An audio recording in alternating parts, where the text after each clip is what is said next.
ಕರ್ಮಣಿ ಪ್ರಯೋಗ ಸಾಮಾನ್ಯವಾಗಿ ಆತ್ಮನೇ ಪದದಲ್ಲೇ ಬರ್ತದೆ. ಅನೇಕರು ಒಪ್ಪುವಂತೆ ಎಲ್ಲ ಧಾತುಗಳು ಕೂಡ ಪರಸ್ಮೈ ಪದ ಆತ್ಮನೇ ಪದದಲ್ಲಿ ಇದ್ರೂ ಕೂಡ ಕರ್ಮಣಿ ಪ್ರಯೋಗವನ್ನು ಮಾತ್ರ ಆತ್ಮನೇ ಪದದಲ್ಲೇ ಪ್ರಯೋಗ ಮಾಡಬೇಕು ಅಂತ ಅನೇಕ ಜನ ಅಭಿಪ್ರಾಯ ಪಡ್ತಾರೆ. ಕೆಲವು ವಿಶಿಷ್ಟವಾದ ಪ್ರಯೋಗಗಳು ಇಲ್ಲಿ ಮಹಾಭಾರತದಲ್ಲಿ ಮತ್ತೆ ಹರಿವಂಶದಲ್ಲಿ ಕಾಣ್ತವೆ. ಅವನ್ನು ಹೀಗೆ ನಾವು ಗಮನಿಸಬಹುದು. ಉಭೌ ಹಿ ಮಾತಾಪಿತರೋ ಜನ್ಮನ್ಯೇವ ಉಪಯುಜ್ಯತಃ ಅಂತ ಶಾಂತಿ ಪರ್ವದಲ್ಲಿ ಒಂದು ಪ್ರಯೋಗ. ಗುರು ನಮ್ಮ ಜ್ಞಾನಕ್ಕೆ ಉಪಯುಕ್ತ, ಅವನ ಸ್ಥಾನ ದೊಡ್ಡದು. ತಂದೆ ತಾಯಂದಿರು ಜನ್ಮಕ್ಕೆ ಮಾತ್ರ ಉಪಯುಕ್ತರಾಗ್ತಾರೆ ಅಂತ ಅದರ ಅರ್ಥ.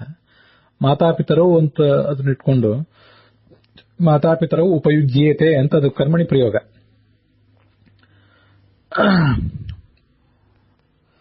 ಆದರೆ ಅದನ್ನ ನಾವು ಪ್ರಯೋಗ ಮಾಡಬೇಕಾದ್ರೆ ಉಭೌ ಹಿ ಮಾತಾಪಿತರೋ ಜನ್ಮನ್ಯೇವ ಉಪಯುಜ್ಯತೆ ಅಂತ ಪ್ರಯೋಗ ಮಾಡುವಲ್ಲಿ ಉಪಯುಜ್ಯತಃ ಅಂತ ಪ್ರಯೋಗ ಮಾಡಿದ್ದಾರೆ. ಇದು ಕರ್ಮಣಿ ಪ್ರಯೋಗವನ್ನು ಪರಸ್ಮೈ ಪದದಲ್ಲಿ ಕೂಡ ಪ್ರಯೋಗ ಮಾಡಬಹುದು ಅನ್ನೋದಕ್ಕೆ ಒಂದು ಸೂಚನೆ. ಹಾಗೆ ನೋಡಿದ್ರೆ ಇವತ್ತಿನ ಧಾತು ಪಾಠದಲ್ಲಿ ಯುಜುರಿ ಯೋಗೇ ಧಾತುವಿನ ಜೊತೆಗೆ ಯುಜ ಸಮಾಧವು ಅಂತ ಒಂದು ಧಾತು ಇದೆ. ಸಮಾಧಿ ಅಂದ್ರೆ ಚಿತ್ತವೃತ್ತಿ ನಿರೋಧ. ಅದು ಯುಜ್ಯತೆ ಅಂತ ಆತ್ಮನೇ ಪದದಲ್ಲಿದೆ.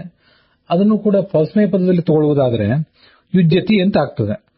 ಇನ್ನು ಉಪಯುಜ್ಯತಿ, ಉಪಯುಜ್ಯತಃ, ಉಪಯುಜ್ಯಂತಿ, ಹೀಗೆ ಉಭೌ ಹಿ ಮಾತಾಪಿತರೋ ಜನ್ಮನ್ಯೇವ ಉಪಯುಜ್ಯತಃ ಅಂತ ಅನ್ನೋದನ್ನ ಯುಜದಿ ಯೋಗೇ ಧಾತುವಿನ ಬದಲಾಗಿ ಯುಜ ಸಮಾಧವು ಧಾತುವಿನಿಂದ ತಗೊಂಡು ಅದಕ್ಕೆ ಉಪಸರ್ಗವನ್ನು ಸೇರಿಸಿ ಕರ್ತರಿ ಪ್ರಯೋಗದಲ್ಲೇ ಉಭೌ ಹಿ ಮಾತಾಪಿತರೋ ಜನ್ಮನ್ಯೇವ ಉಪಯುಜ್ಯತಃ ಅಂತ ಹೇಳುವ ಒಂದು ಅವಕಾಶ ಇದೆ.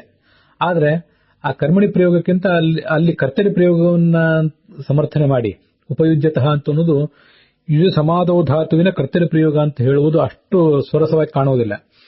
ಕರ್ಮಣಿ ಪ್ರಯೋಗವೇ ಅಲ್ಲಿ ಹೆಚ್ಚು ಅನುಕೂಲಕರವಾದದ್ದು ಮತ್ತು ಅದೇ ಅಲ್ಲಿ ಧ್ವನಿಯಿಂದ ನಮಗೆ ತಿಳಿಯುವಂಥದ್ದು. ಆದ್ದರಿಂದ ಆತ್ಮನೇ ಪದ ಧಾತುಗಳನ್ನ ಈ ಕರ್ಮಣಿ ಪ್ರಯೋಗಗಳನ್ನ ಆತ್ಮನೇ ಪದದ ಜೊತೆಗೆ ಪರಸ್ಮೈ ಪದದಲ್ಲೂ ಕೂಡ ಸಂದರ್ಭಕ್ಕನುಸಾರವಾಗಿ ಪ್ರಯೋಗ ಮಾಡಬಹುದು ಅಂತ ತಿಳಿಯುತ್ತದೆ. ಇದಕ್ಕೆ ಮತ್ತೊಂದು ಸ್ಪಷ್ಟವಾದ ದೃಷ್ಟಾಂತ ಏನು? ಕೃಷ್ಣ ರುದ್ರ ಭರಾಕ್ರಾಂತ ಪೀಡ್ಯಾಮಿ ಪರಮೌಜಸ ಅಂತ ಹರಿವಂಶದ ಒಂದು ಪ್ರಯೋಗ. ರುದ್ರ ಮತ್ತೆ ಕೃಷ್ಣ ಇಬ್ಬರು ಕೂಡ ಯುದ್ಧಕ್ಕೆ ತಯಾರಾಗಿ ನಿಂತಿದ್ದಾರೆ. ಅವರಿಬ್ಬರ ಭಾರದಿಂದ ನಾನು ಪೀಡಿತಳಾಗಿದ್ದೇನೆ ಅಂತ. ಈಗ ಇಲ್ಲಿ ಪೀಡ್ಯಾಮಿ ಅಂತಿದೆ. ಹಾಗೆ ನೋಡಿದ್ರೆ ಪೀಡ್ಯೆ ಅಹಂ ರುದ್ರ ಕೃಷ್ಣ ಭರಾಕ್ರಾಂತ ಪರಮೌಜಸ ಪೀಡ್ಯೆ ಅಂತ ಆಗಬೇಕಾಗಿತ್ತು. ಪೀಡ್ಯತೆ, ಪೀಡ್ಯೇತೆ, ಪೀಡ್ಯಂತೆ, ಪೀಡ್ಯಸೆ, ಪೀಡ್ಯೇತೆ, ಪೀಡ್ಯಧ್ವೆ, ಪೀಡ್ಯೆ, ಪೀಡ್ಯಾವಹೆ, ಪೀಡ್ಯಾಮಹೆ. ಈ ಪೀಡ್ಯೆ ಅಂತ ಆಗಬೇಕಾಗಿತ್ತು. ಅದ್ರ ಬದಲು ಪೀಡ್ಯಾಮಿ ಅಂತ ಪ್ರಯೋಗ ಇದೆ.